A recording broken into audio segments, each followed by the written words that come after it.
سورہ جن کے اندر اللہ پاک نے بیان فرمایا، جب جنات نے یہ الفاظ سنے کہ انسان تو ہم سے خود ڈرتا ہے تو ہم اس سے کیوں ڈریں، تو اس کے بعد وہ سرکش ہو گئے۔ لیکن جب آپ صلی اللہ علیہ وآلہ وسلم پہ قرآن پاک نازل ہونا شروع ہوا تو آسمان کے اوپر فرشتوں کی تعداد بہت زیادہ بڑھ گئی اور انہوں نے جنات کا آنا جانا مکمل طور پر روک دیا۔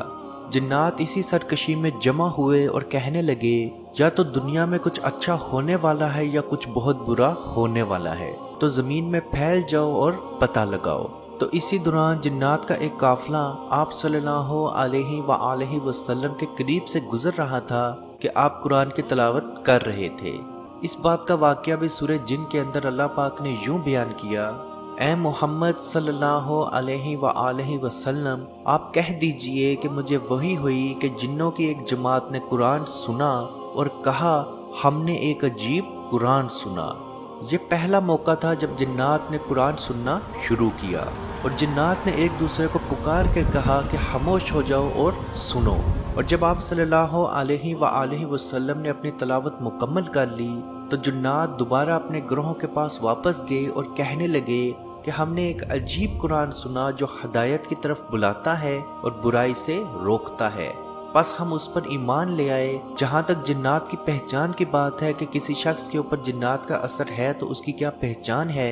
تو سب سے پہلے وہ انسان اپنے بائیں ہاتھ کا استعمال زیادہ کرنا شروع ہو جائے گا، اور خصوصی طور پر کھانے کے لیے، کیونکہ شیاطین اور جنات بائیں ہاتھ سے ہی کھاتے ہیں، اور یہ روایت میں آپ صلی اللہ علیہ وآلہ وسلم سے ثابت ہے۔ اور وہ انسان اندھیرے میں رہنا یا اکیلا رہنا شروع ہو جائے گا، ذرا سی بات پر وہ لڑنا مارنے پہ آ جائے گا، اور اس کے ساتھ ساتھ ویرانی اکیلی جگہوں پہ رہنا، منہ اٹھا کر ٹک ٹکی باندھ کر چیزوں کو دیکھتے رہنا، باہر رہنا تو پورا دن گھر سے باہر رہنا، گھر کے اندر رہنا تو اندھیرے میں بیٹھے رہنا، اپنی شکل و صورت کا خیال نہ رکھنا، ویرانے میں کھنڈروں میں جا کے سو جانا، قرآن کی تلاوت سے یا قرآن پاک سننے سے بہت زیادہ غصہ محسوس کرنا۔ عزیز دوستو، یہ جنات کی علامات میں سے علامتیں ہیں، ان کا علاج بہت ہی آسان اور بہت ہی طاقتور موجود ہے۔ جو انسان یہ علاج کرنا شروع کرے گا تو جنات کا اثر اس سے مکمل طور پہ ختم ہو جائے گا۔ آپ نے سب سے پہلے ایک پانی کا گلاس لینا ہے، اس پہ 7 مرتبہ سورہ فاتحہ، 1 مرتبہ سورہ بقرہ کا پہلا رکوع،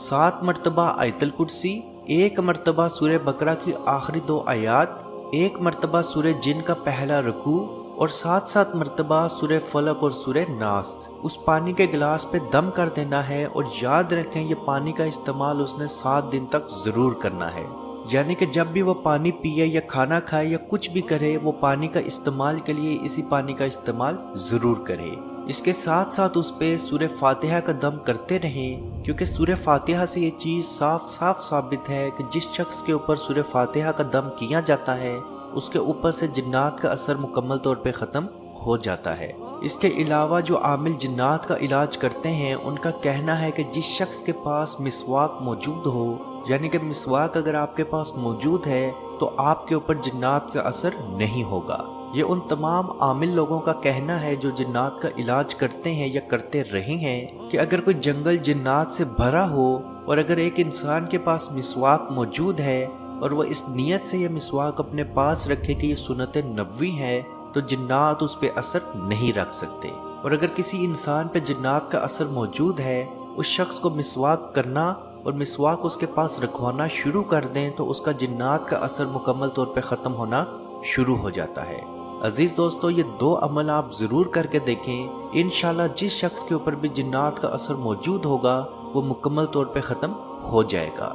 اللہ پاک سے دعا ہے کہ ہم سب کو اپنے حفظ و ایمان میں رکھے اور کشمیر کے بھائیوں پہ خصوصی رحم فرمائے اور ان کو آزادی کی نعمت عطا فرمائے، آمین۔ اللہ حافظ۔ یا رسول اللہ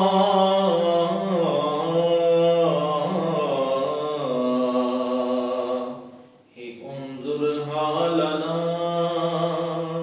یا حبیب اللہ اسمع قالنا، اننی فی بحر غم مغرق ہز یدی سہل لنا اشقالنا۔ اے مالک و مولا، توسل کے ساتھ اے مالک ہمارے اٹھے ہوئے ان گندے ہاتھوں کی طرف نہ دیکھ، مالک اپنا رحم اور اپنا کرم فرما، مقبوضہ کشمیر کے مسلمانوں کو آزادی کی نعمت سے مالا مال فرما۔ اے اللہ اس حال کے اندر جب کہ ان پر ظلم و ستم ہو رہے ہیں، اس قدر ان پر مصائب اور آلام ہیں، اے مالک و مولا اس ماہ مقدس کی مقدس گھڑیوں کا صدقہ اے اللہ کشمیر کے مسلمانوں کو آزادی کی نعمت سے مالا مال فرما۔ اے مالک جو ان پر مصائب اور آلام بارش کی طرح برس رہے ہیں، اے مالک تو اپنا خاص فضل اور اپنا کرم فرما، ان کی اس آزمائش کو، اس امتحان کے اندر ان کو کامیاب فرما، ان کی اس آزمائش کو دور فرما۔ اے مالک و مولا اپنا کرم فرما، ان کو آزادی کی نعمت سے مالا مال فرما۔ اے مالک ہم گناہگار سیاہکار جو بھی ہیں تیرے محبوب کی امتی ہیں، تجھے تیرے نبی علیہ السلام کا اس کی محبوبیت کا واسطہ دے کر تجھ سے دعا مانگتے ہیں۔ اے مالک کشمیر کے مسلمانوں کو آزادی کی نعمت سے مالا مال فرما۔ اے مالک ملک پاکستان کو استحکام عطا فرما،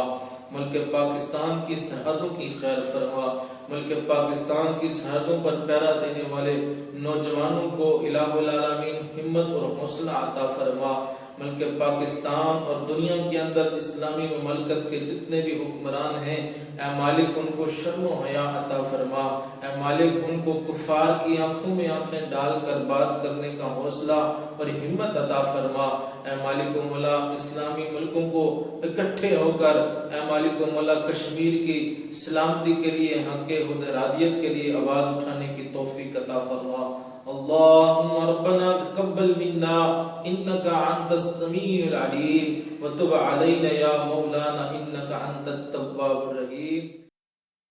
در نبی پر پڑا رہوں گا، پڑے ہی رہنے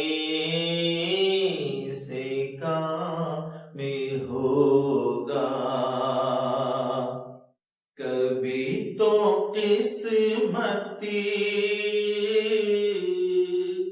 کھولے گی میری،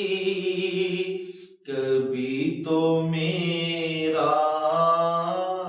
سلام ہوگا، کبھی تو قسمتی کھولے گی میری، کبھی تو میرا سلام